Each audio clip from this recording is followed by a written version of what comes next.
There's a very specific type of darkness that settles into a bedroom at 3 o'clock in the morning. It is not the comforting darkness that helps you drift off at the end of a long day.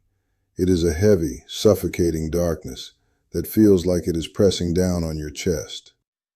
For a man my age, 72 years old, waking up abruptly in the middle of that darkness is a terrifying experience. You do not wake up gently.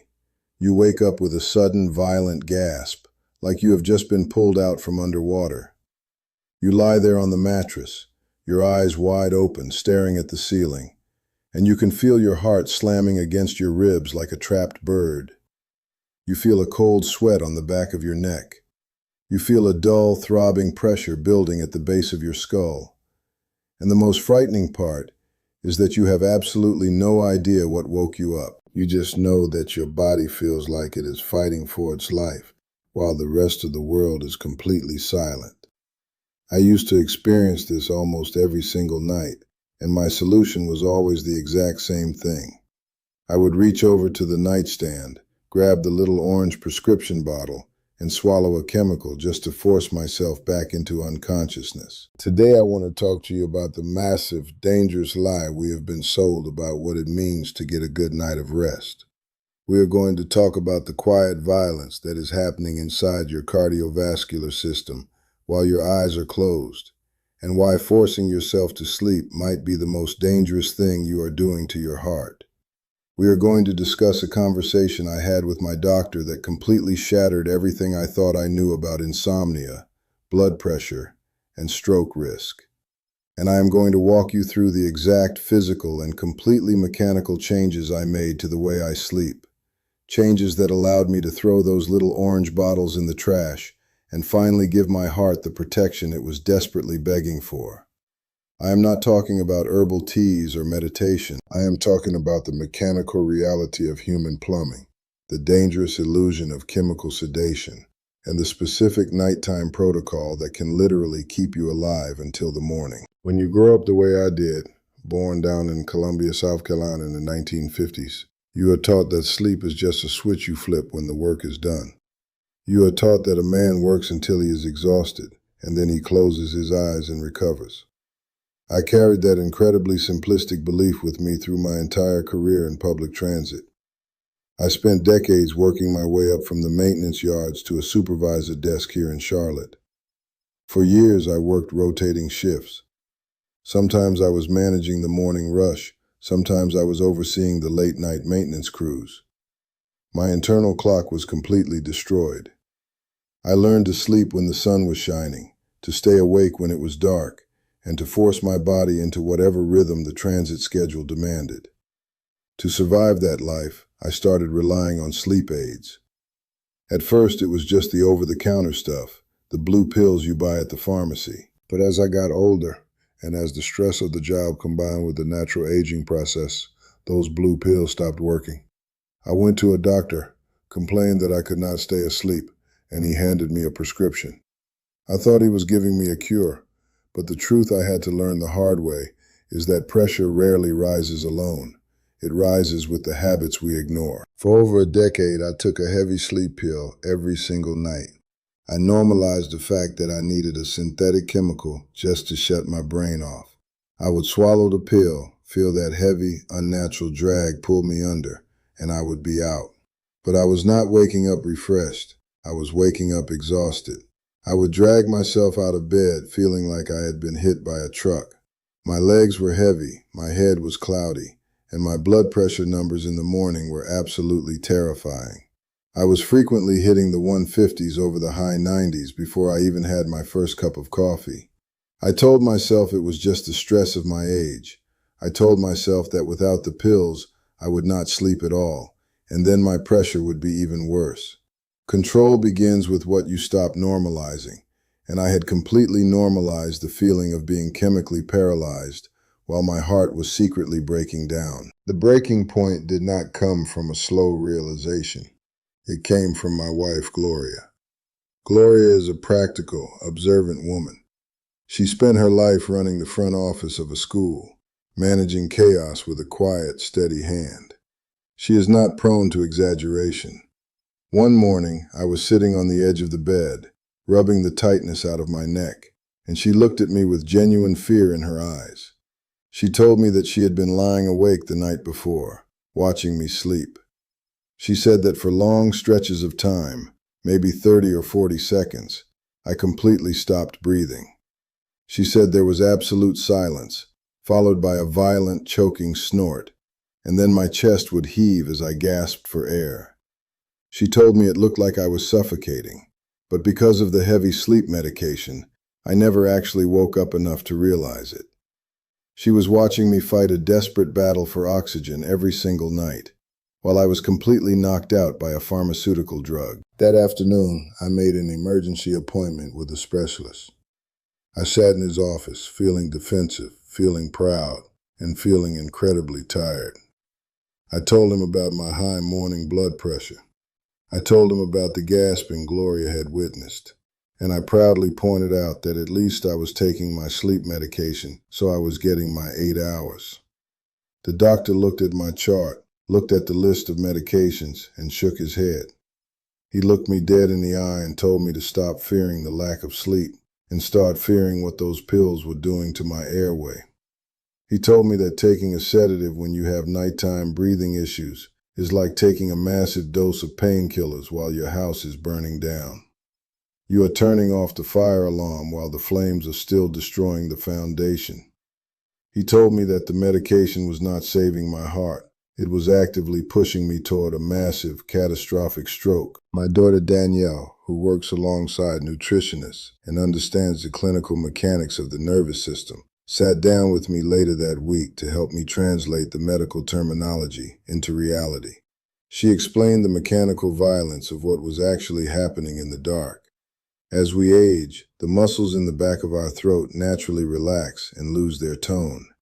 For a man my age, especially one carrying a little extra weight from decades of sitting at a supervisor's desk, that relaxation causes the airway to collapse completely when lying flat on your back. The oxygen stops flowing, but the lungs are still trying to pull. When your brain realizes that the oxygen levels in your blood are plummeting, it panics. It believes you are dying.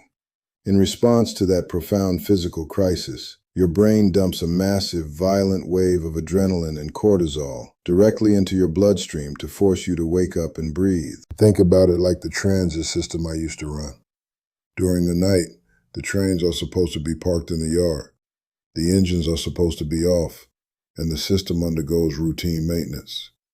In the human body, this is called nocturnal dipping, where your blood pressure is supposed to drop by 10 to 20%, so your heart can finally rest and repair itself. But when your airway collapses, it is like a massive emergency alarm going off in the central dispatch tower. Every single engine is suddenly redlined. The adrenaline causes your blood vessels to constrict violently. Your heart rate skyrockets to pump whatever tiny amount of oxygen is left to your vital organs. Instead of resting, your cardiovascular system is running a marathon under extreme duress.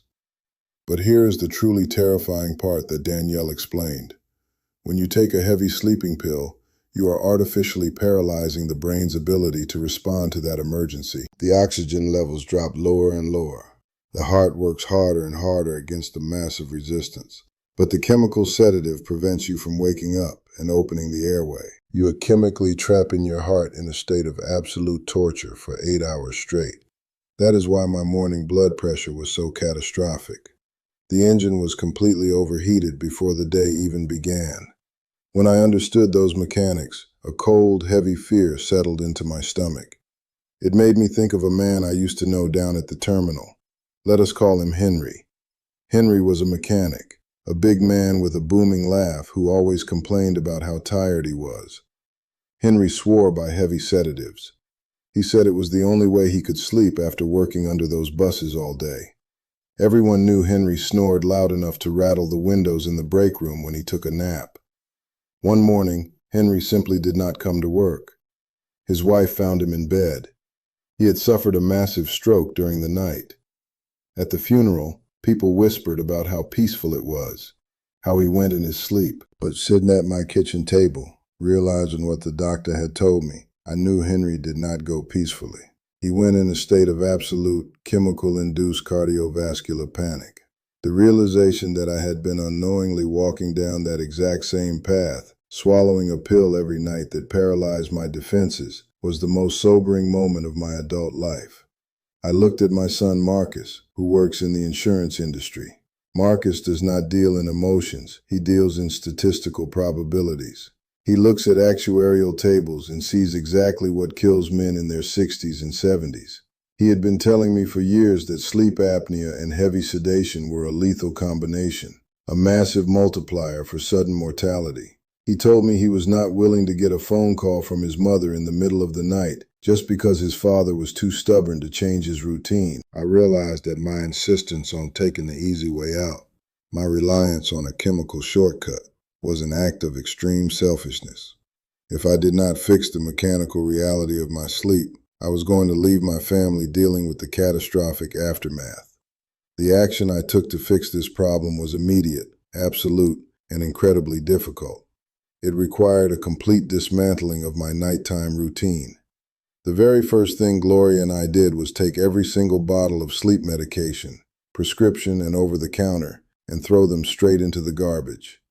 We did not taper off. We did not keep a backup bottle just in case. I knew that if the crutch was in the house, I would use it. The first few weeks without the pills were brutal. I experienced terrible rebound insomnia. I would lie awake for hours, feeling the anxiety creeping into my chest, wanting nothing more than the heavy chemical curtain to drop. But I knew that lying awake, breathing normally, was infinitely safer for my heart than being unconscious and suffocating. I had to force my body to remember how to shut down naturally. But simply throwing away the pills was not enough. I had to address the mechanical collapse of my airway. I had to stop the physical blockage that was causing my brain to panic in the first place. The doctor offered a CPAP machine, which is a mask that forces air down your throat.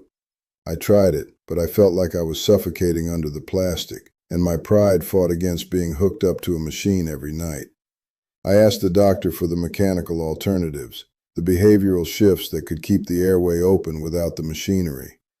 We developed a strict, non-negotiable physical protocol for my sleep posture. A stable life builds a stable body, and I needed to build absolute stability into the way I positioned myself for 8 hours. The primary mechanical adjustment was the elimination of sleeping flat on my back. When you lie flat, gravity pulls the relaxed tissues of the throat directly down into the airway, sealing it shut. It is a simple matter of physics. So I completely changed the angle of my rest. I purchased a firm, high-quality wedge pillow that elevated my entire torso, from the hips up to the head, at a 30-degree angle. This simple shift in elevation uses gravity to pull the soft tissues forward and away from the back of the throat, rather than letting them collapse into the airway. It feels strange at first. You feel like you are sleeping in a recliner rather than a bed. You want to slide down and get flat because that is what feels normal. But I had to remind myself that what felt normal was actively destroying my blood vessels. The second mechanical shift was learning to sleep strictly on my left side. Left side sleeping is optimal for cardiovascular function because of the anatomical position of the heart and the major veins returning blood from the body. It takes the physical weight of the internal organs off the major blood vessels, allowing the heart to pump with significantly less resistance. To maintain this position, Gloria bought a long body pillow. I position it behind my back so that I literally cannot roll over onto my back while I am asleep. I am mechanically locking myself into a safe, open airway posture for the entire night. The third and perhaps most important change was a focus on strict nasal breathing. When you breathe through your mouth, the jaw drops, pushing the tongue back and further crowding the airway. Breathing through the nose, however, utilizes the body's natural filtration system and actually produces a small amount of nitric oxide in the nasal cavities, a molecule that helps keep the blood vessels relaxed and dilated. To ensure I was not dropping my jaw in the middle of the night, I started using a small, simple piece of medical tape designed specifically for sleep. I place it vertically over the center of my lips. It sounds extreme, It sounds ridiculous to a man of my generation, but that tiny piece of tape physically reminds my jaw to stay closed, forcing my body to pull the air through the nose, keeping the structural integrity of the airway intact. Wedge pillow elevation, strict left side positioning, nasal breathing. That is my daily operational protocol for the night. The transition was not smooth. There were nights I woke up tangled in the pillows, frustrated, wanting to tear the tape off my mouth and lie flat on my back. But the heart pays attention to what we repeat every day. It does not care about what is comfortable in the moment. It only cares about the mechanical strain you put it under. I forced myself to stick to the routine, and gradually over the course of about a month, everything began to shift. The crushing fatigue that used to follow me around all day started to lift. The heavy, waterlogged feeling in my legs disappeared. I realized one morning, sitting on the porch with my coffee, that I was not fighting to keep my eyes open at 10 in the morning anymore.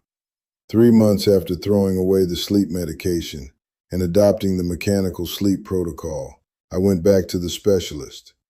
I sat in the examination room, feeling a quiet sense of ownership over my own health that I had not felt in years. The nurse took my blood pressure. She did not frown. She did not pump the cuff a second time. The reading was 122/78. It was a complete structural stabilization of my cardiovascular system. The doctor looked at the numbers, asked me about the pills, and I told him the truth. I told him I had stopped chemically silencing the alarms, and I had started actually putting out the fire by keeping the airway open. He told me that by eliminating the extreme adrenaline spikes caused by the nocturnal suffocation, I had removed the single greatest risk factor for a sudden stroke from my life. They often focus on prescribing more pills to counteract the side effects of the first pills, because that is the system they work within. But I know exactly how this transformation happened. You do not want your first real warning to be an emergency. I took my warning, and I changed the fundamental mechanics of my rest. I am not sharing this with you because I think I know more than your doctor, or because I think you should suddenly stop taking prescribed medications without a serious conversation with a medical professional. I am sharing this because I know how many men my age are trapped in that exact same cycle. I know how many men are exhausted, scared, and swallowing a pill every night, thinking it is their only option for survival. I know how comforting it is to believe that unconsciousness is the same thing as healing. We wrap our pride around our routines, and we refuse to look at the uncomfortable truth that the things we rely on might be the very things destroying us. But true failure is not having sleep apnea. True failure is leaving your wife to find you unresponsive in the morning because you were too stubborn to elevate your head and throw away a chemical crutch. True failure is robbing your grandchildren of your presence because you refuse to understand the basic mechanics of your own airway. I still have nights where sleep does not come easily. I have nights where my mind races, where the old anxieties of the transit yard try to creep back into my head. I am human, and the aging body is never a perfect machine. But when those nights happen, I do not reach for the orange bottle. I adjust my wedge pillow. I turn onto my left side. I focus on the steady, rhythmic pull of air through my nose. I look at the framed photo of Gloria and the kids on the dresser, visible in the dim light from the street. I think about Marcus and the peace of mind he has knowing his father is taking responsibility for his own survival. I think about Danielle and the practical knowledge she brought to my kitchen table. And I let the quiet of the house settle over me naturally. The transformation is never complete, and I know I cannot hold back time forever. But I am in control of the things I can control. I am still here, living my life in the Carolinas, watching the slow turning of the seasons. I am still learning, still adjusting, still treating this complex machinery with the respect it requires. And tonight, when the house goes dark and silent, I will position myself carefully, and I will breathe freely. Because a long, stable life is built one honest, oxygen-rich breath at a time.